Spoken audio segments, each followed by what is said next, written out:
is sourced from peer-reviewed literature, except for 2 items I added that I will gladly send you the sources for. I just didn't have time this afternoon to source them.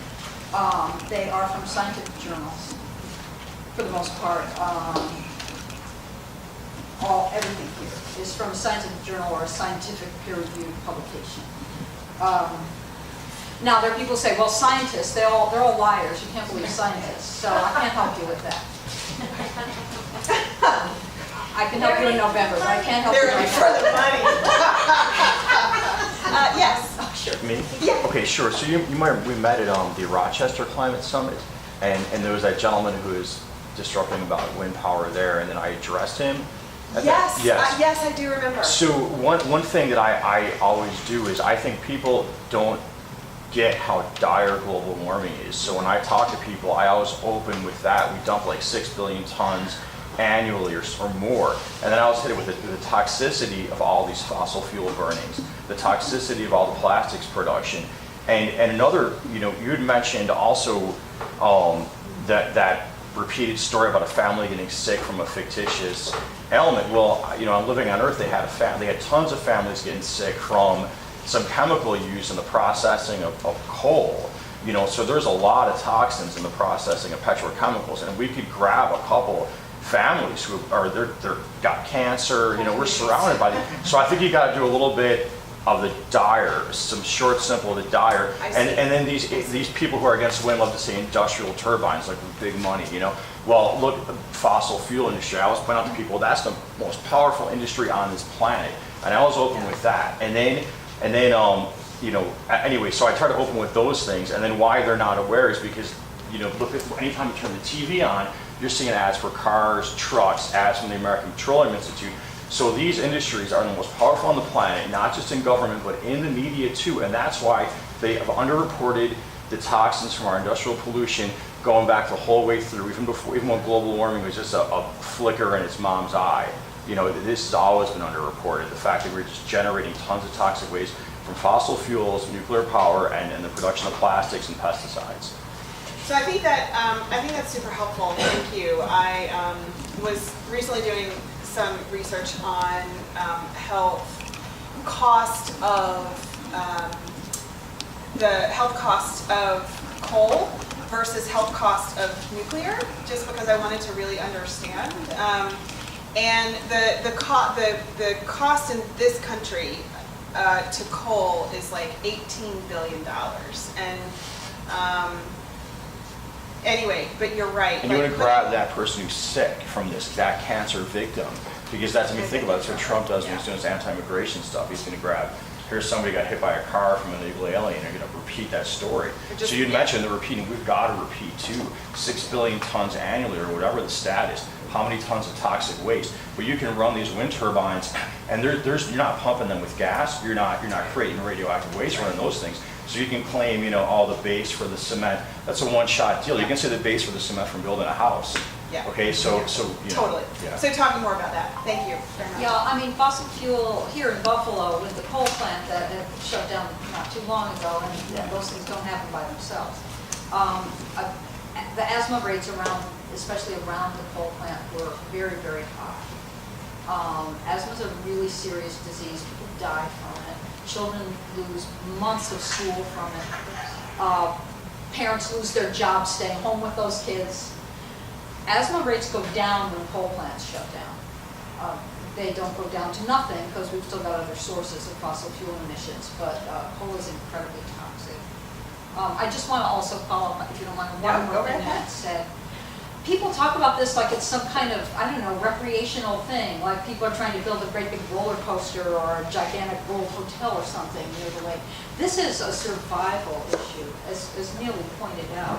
This is a survival of our grandchildren in a world that we could recognize as being the world we live in now. This is really no joke. We have to stop fossil fuel emissions and stop them as fast as possible. Did you have a question? Okay. Question, do you ever talk about the jobs created, the fact that there's actually better job creation from a green energy plan than there is from fossil fuels, and what that can mean for people's children and grandchildren? So one of the, as Yes, and in fact, there was some research done recently that highlights the economic benefit overall, not just jobs, but like the school systems and the roads and the emergency services and the reduction in taxes, property taxes, for something like 20 of the operational wind farms across the state, just in New York. What is often, I think that's a great thing to always talk about, and I think talking about that hope and the possibility and like how great this can be for the community is really important. I was going to say one more thing. Oh, and what can be difficult about doing that with Lighthouse Wind, specifically opponents, is that it's just compared to the coal plant. Well, it's not going to be as much. What's 12 or 13 jobs? You know, it's sort of dismissed. But I think you're right in that focusing on that economic development and the job creation and how these communities have in existing turbines here in New York State, and you can probably go across the country, are doing so much better now than they were before they had the development. So the reason why I don't emphasize it so much, but I'll consider in the future, is that it's always compared to, well, you know, the coal plant has 100 jobs, you know, so. The old coal plant's closing. Coal plant's So gone. it doesn't do much for your two-year-old. Who's gonna get a job? If you do look at jobs on nationwide, actually the number of jobs in renewables, wind and solar are more than coal jobs. Right. Okay, nationwide. And that's one of the reasons I think the solar kind of tariff's been put on. We've got fossil fuel people in control of the White House. They're trying to cut back on solar and wind. And there were 200,000 jobs for installation in solar alone in this country. It was growing at 8 times the regular rate of jobs in California where solar was growing. And the same thing with wind. And yeah, there's a big opportunity with renewable energy jobs, and much more than coal or gas or nuclear. I've observed that you never hear wind turbines described other than industrial. I think that's a clever adjective because it doesn't mean anything. But it conjures up smoke and film and noise. Can you say how big these wind turbines are? Just sorry to add to yours. For the people that are calling them industrial, what's the height and what's the width? So the we don't know yet for Lighthouse Wind. I think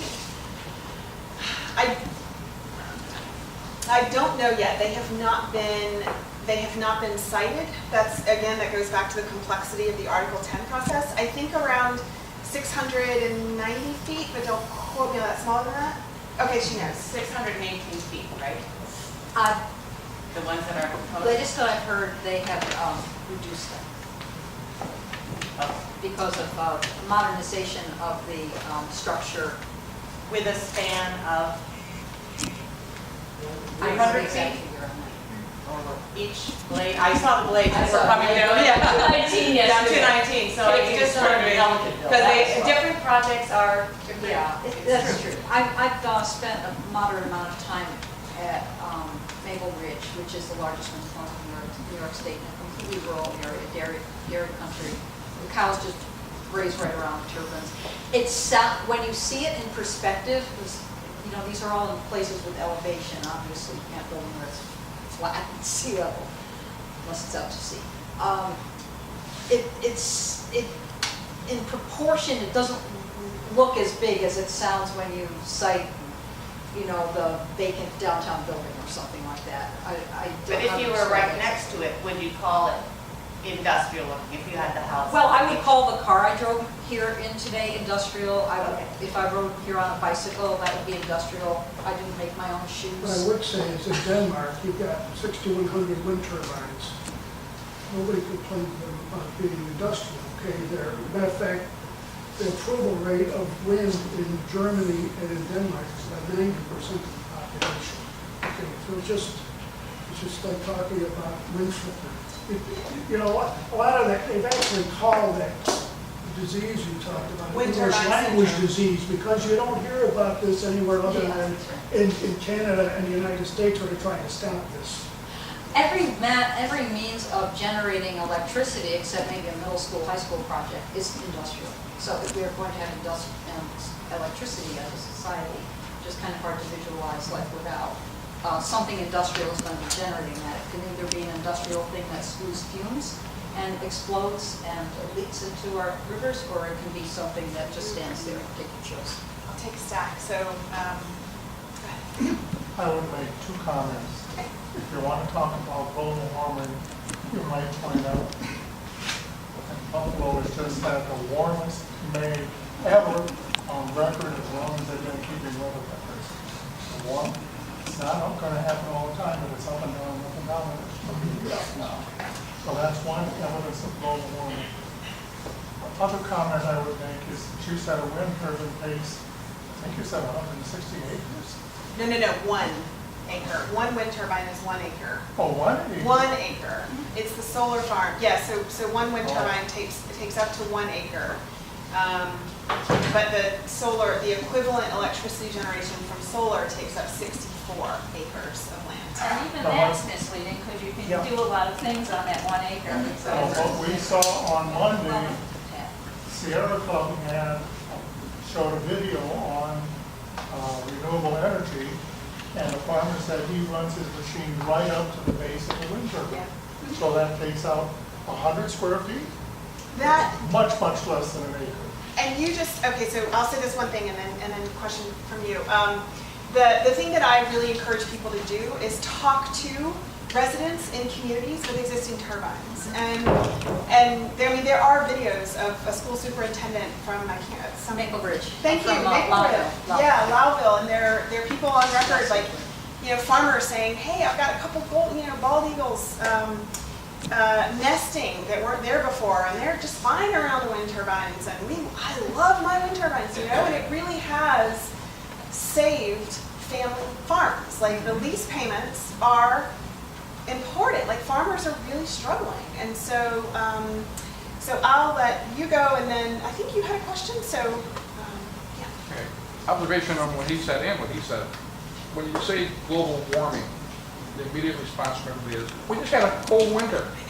And one of our Congress critters showed up with a snowball, really? And you brought up the hottest May in record. But what was April? The coldest April on record. So you got to go more towards the climate change part of it. Global warming leads to climate change. If you just say global warming, people just go with their eyes glaze over. One of the symptoms of global warming is often... Right, climate change. The storms become more extreme, droughts become, dry. It does. Actually, yeah. With One that, more. yeah, okay. The other thing you mentioned was what kind of fuel do they take? The one argument I hear all the time is how much oil they take, and it's got to be changed every couple of miles. But what are you talking about? Wow. So I think, so that's, I had heard that, and I'm not sure about the quantity, but I think I remember reading one time, it's like, again, negligible. It's one of those red herring things that isn't. But it's something, like I said, that's the one thing I hear the most. So you can put it in the ocean and it's going to leak. And That thing about leaking. the turbines are going to blow up. I And see. Something leaks in Lake Erie, but it's not bad. The jobs thing you talked about, which is one angle that people kind of focus on. Yeah. There's factories that create those turbines, and the Secondary. bases for them. They employ a lot more than 19 people. They're constantly in production, and those are not small facilities. That's a really great point. Thank you for bringing that up. Yes, go for it. The birds. I like birds more than most people, really fond of birds. And I have in this handout, there's logical reasoning and there's scientific data. Logic, it tells you the sun comes up from somewhere in the morning, goes down somewhere else in the evening. That's what millennia of people believe, that the sun was a thing that went up and down. Astronomy tells us that's a visual illusion and that actually the Earth is traveling around the sun. Similarly, I hear over and over again, well, those things are big and there are birds, therefore they must kill birds. That's a logic reasoning based on false premises, because studies show that the harm to birds is way less than you would expect. They can see, for one thing, birds are really good at that. They can avoid moving objects, which they're also excellent at. Those are their two of their best superpowers besides flying. And birds don't, if you look at the actual data as opposed to the prediction that there's a really big object, so birds are going to fly into it, which, if you accept those premises, it's, you know, that's a conclusion. It isn't actually true. And what I cite here in the paper, and unfortunately not published yet, but under review for publication in the Ornithology Journal, the Gulf Coast, there's a very thorough multi-year study on this. That's a major, major migration area, much more than Lake Ontario, because the birds from the north basically funnel down there on their way to South America. The rate of bird collisions with wind turbines in Texas along the Gulf Coast is like anywhere else pretty much in the country, in any wind turbine built in the last, you know, other than the very first ones, which were kind of flawed, maybe 2 per year, 1.5 per wind turbine per year. So what logic might tell you, if your premises are a little off, isn't what actually happens when you scientifically study the data. And that doesn't mean I see a bird, I see a bird, I see a bird. It means very, very meticulous, repeated studies. Charlotte. So I think there's something really missing from this process. New York State has set these goals, 75% renewables by 2050. And then it's like, put the gladiators in the Coliseum and have them duke it out.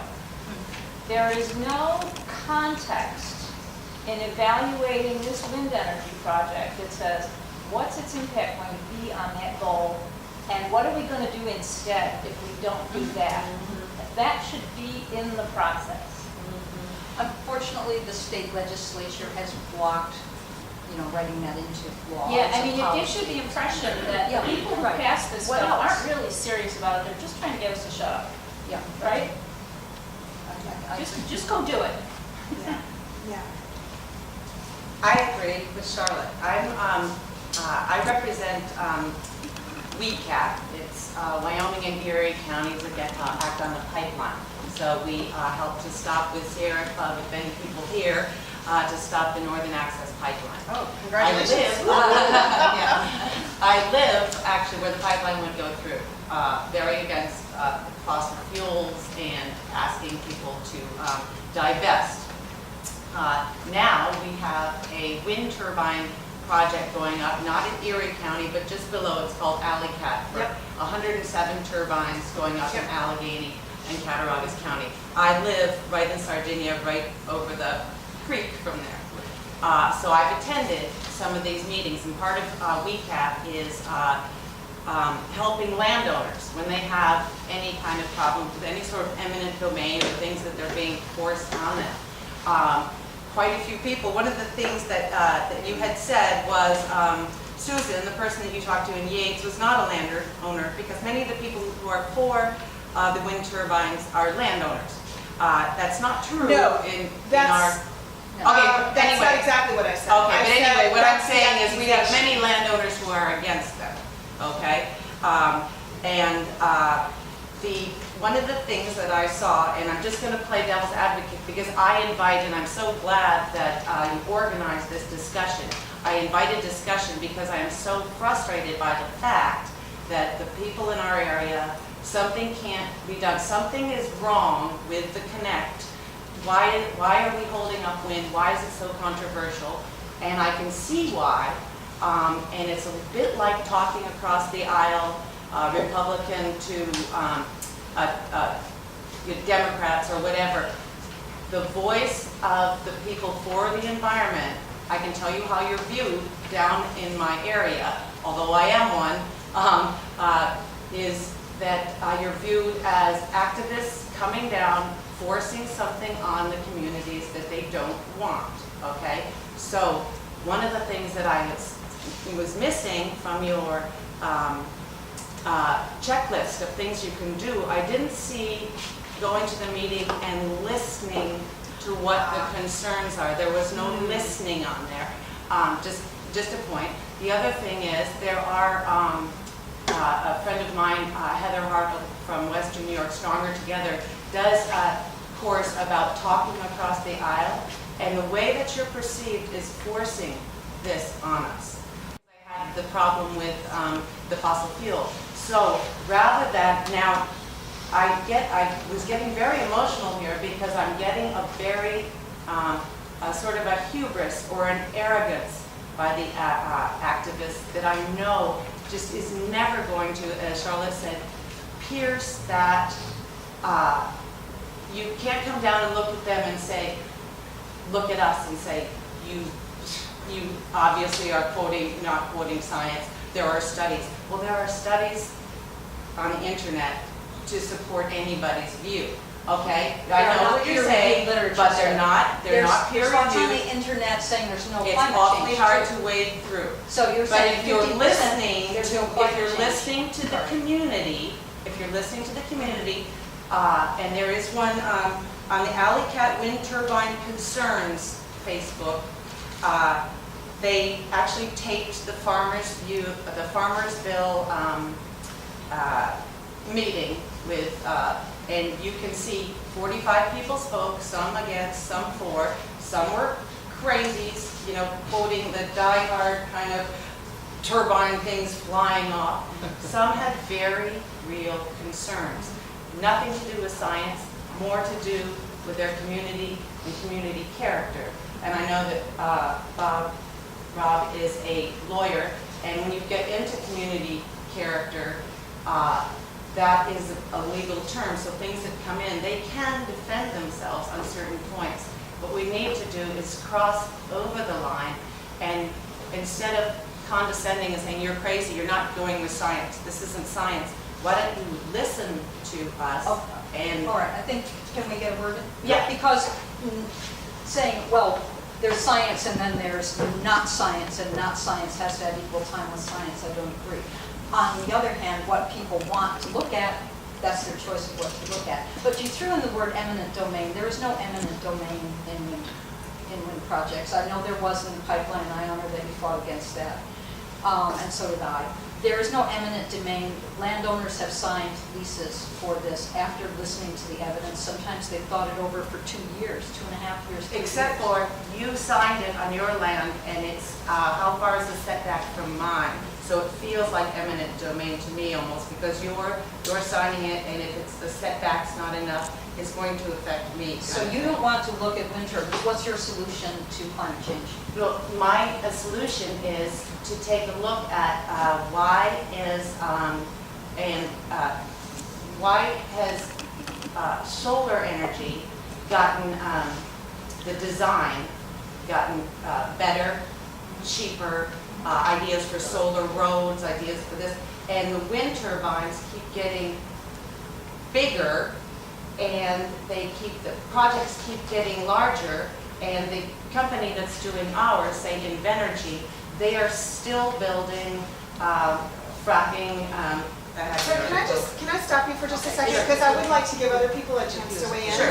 The thing that I think you pointed out about not listening is really, really, really important. And what I have done in my work in the Lighthouse Wind Project area is listen to the supporters. And the abuse and the attacks that they have withstood from the opposition has sent the vast majority of people underground, because the attacks from the opponents are so relentless.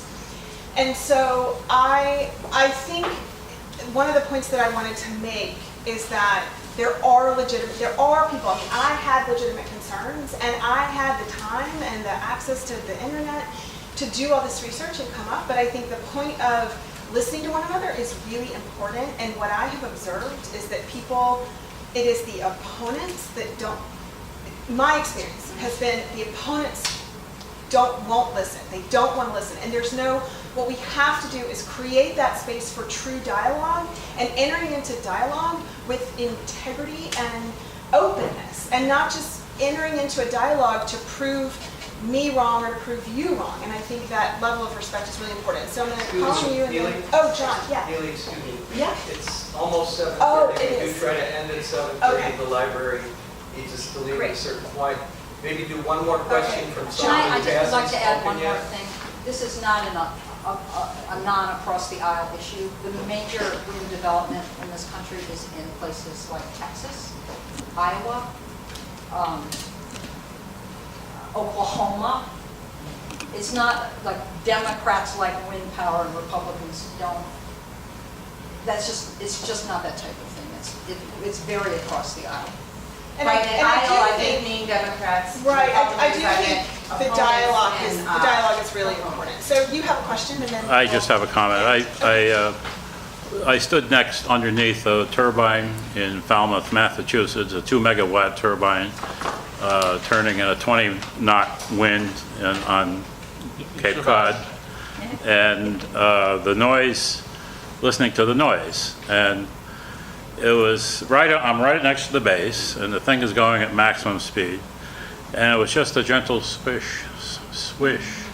And the most dominant noise source was the superhighway a half a mile away. So when I hear these comments about super sound or whatever, I question that. And number two, they ran a test of the neighbors who were complaining about the infrasound, who lived beyond a visual barrier, but within presumably sound distance. And they said, mark it down when you feel the turbines are turning. And they did. And they correlated that with the observation that the turbines, when they were actually turning. And there was very little correlation.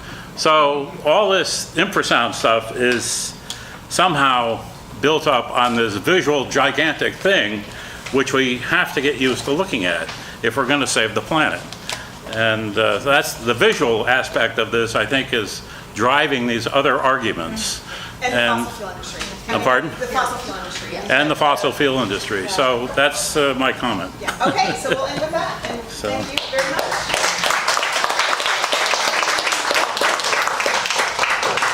Thank you, Neely. The next session will be July 19th. If folks have ideas for content